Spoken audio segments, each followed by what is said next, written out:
Hi Madhuri and hi Hello. Sriram. Hi. Thank you for talking to Quint. Now, if there were a Indian edition of the Ripley's Believe It or Not, one of the first items I'm sure would be that, Sriram Nene didn't see any film of Madhuri Dixit before she got married. Nobody's ever put it that way. That's a good way to put it. I'm sure the whole of India would be like, what? Has that changed in any way? Have you caught up?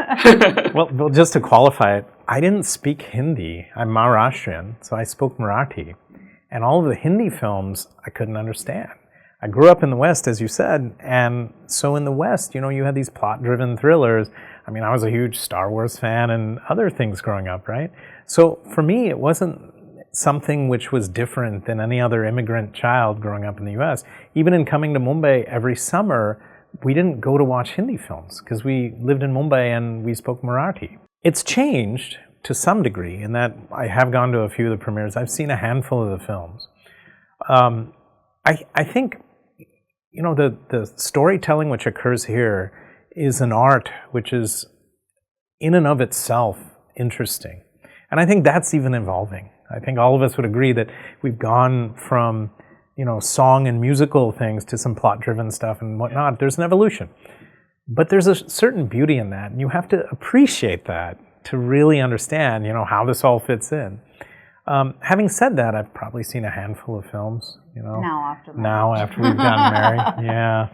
Now, Madhuri, you've done so many films. You've done romance, you've done suspense, you've done issue-based films, you've done a few violent films also. Now, when you put on a producer's hat, what were the things that came to your mind that these are the things that my film should have and these are the things that my film shouldn't have? You cannot really go into a movie thinking this is what my film should have or shouldn't have, because you have scripts and it's always the kind of stories you want to tell. And when I heard the script of 15 August, I thought it was a very relatable film because as a Maharashtrian, I have lived with people, my relatives who have lived in Charles. I have seen that life very closely. And so I felt that this was something I could identify with. I could identify the emotions, the whole play of the characters with each other. And also because even though it's a comedy, it has a lot of layers. It tells you something. It's a story. It's trying to, give you kind of life lessons. And yet they are entertaining. And it's a family entertainer. Anybody can sit and watch the film and enjoy it. So I thought this would be ideal as my first movie. Now, I watched 15 August and I really liked it. But was there any reason why you chose to make it in Marathi? Because you could have made it in Hindi with the same setting with, Mumbai ya Hindi and probably reached a wider audience in terms of, people just saying that, oh, it's a Hindi film. I thought that Marathi would be very ideal for the situation and the kind of characters they are, the kind of dialogues that were written. They sound better in Marathi than in Hindi, to me. And so I thought that, this is a very Marathi film. Also, they are my roots. This is my root. I came from a Maharashtrian family. I am a Maharashtrian.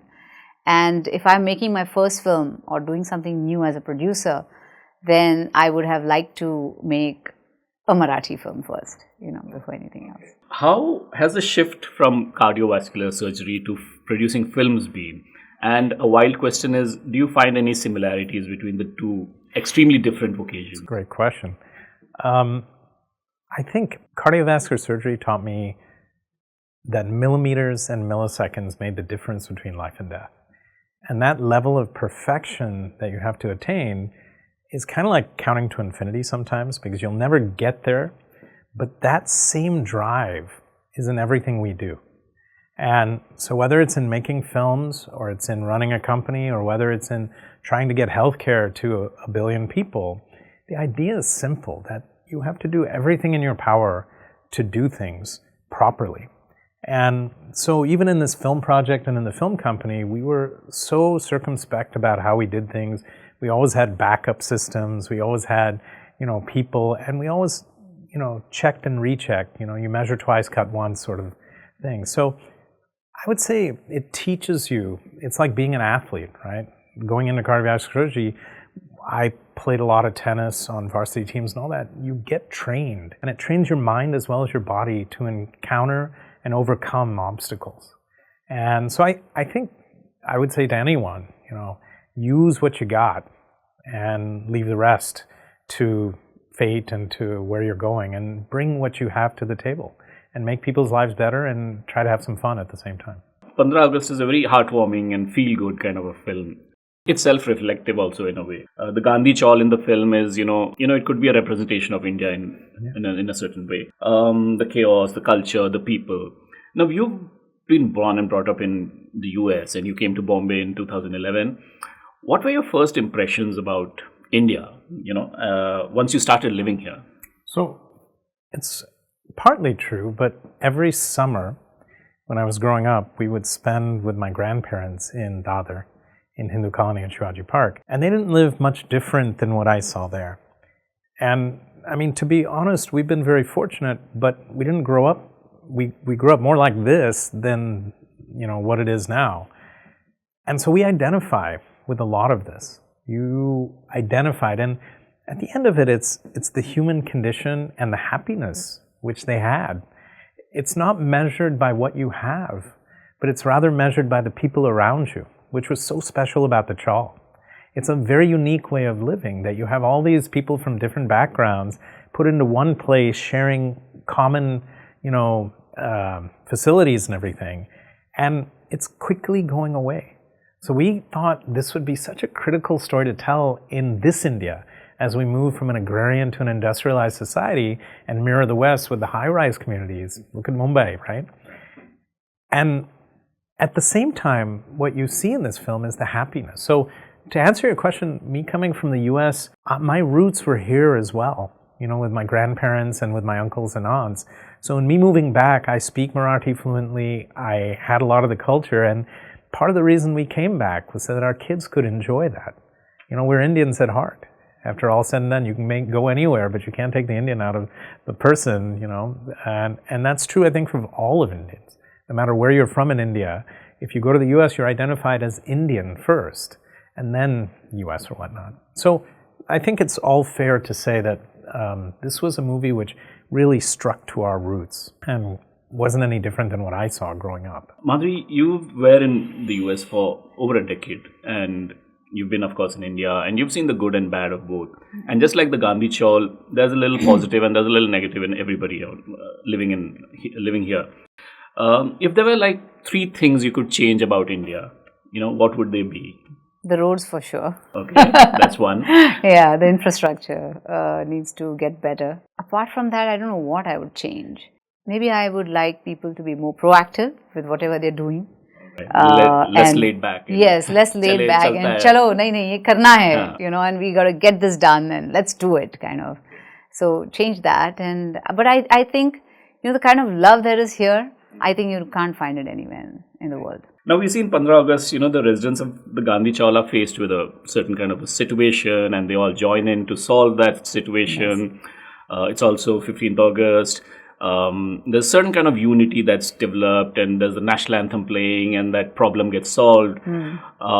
So there's this message of nationalism which comes across quite sweetly in this story. But nationalism today is a word which is a little, controversial. Some people have twisted it here and there, whether it's in the US or in India.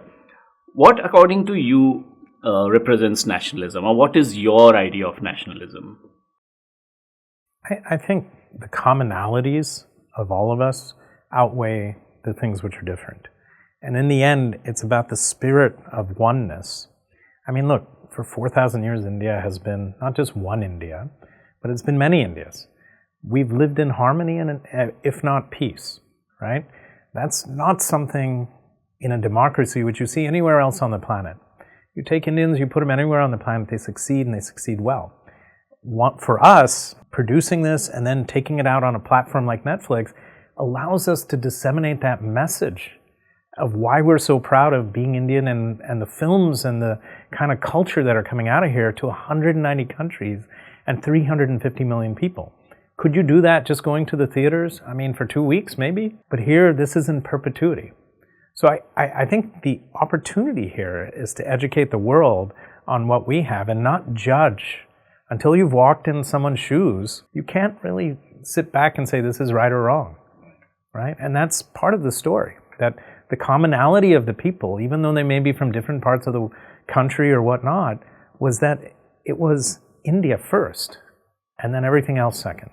Madhuri, do you have a definition of nationalism, or your idea of nationalism is?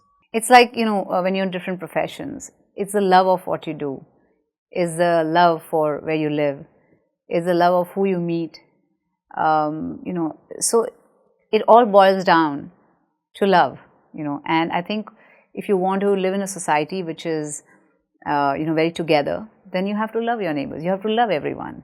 And that is what sets you free, and that's exactly what 15 August says in the end, that finally love will set you free. Right. If you love, and that's what you spread, the message of love, then, that's the ideal way to live. Now, the casting is very refreshing. What kind of role did you play in, choosing the actors, or was it completely left to the director? Well, we all worked on it as a group. So it's always teamwork. Filmmaking cannot be just one person doing something. It's teamwork, and so we all contributed to the kind of actors we wanted. We wanted good actors, in this movie, because it's all about performances. And we did get, the best, the cream of cream, like Vaibhav Mangle, who's doing the character who's always up with ideas on how to rescue the child, or there's Mrunmayee, who has fabulous films behind her. Katyar Ka Azad Ghusli, she's a very good actress. There is Adinath, who is also a very good actor, and I thought he was so good for that role that he played. And Raju's character, which was amazing, which was like very high voltage, kind of a very meek guy, but suddenly when he's cornered, he's a very high voltage. Very sensitive and very... Yes. Yeah. So I thought he fit the role very well. And so we were very happy with the casting and finally how the film turned out. And now it's on Netflix.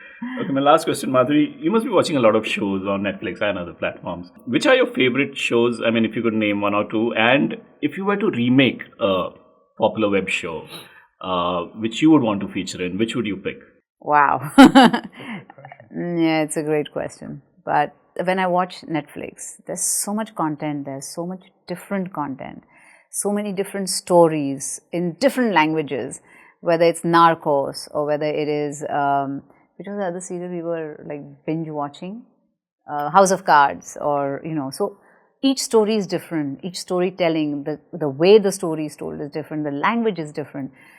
It is like a buffet of so many different kind of contents that it's very hard to pick and say, okay, I want to remake this.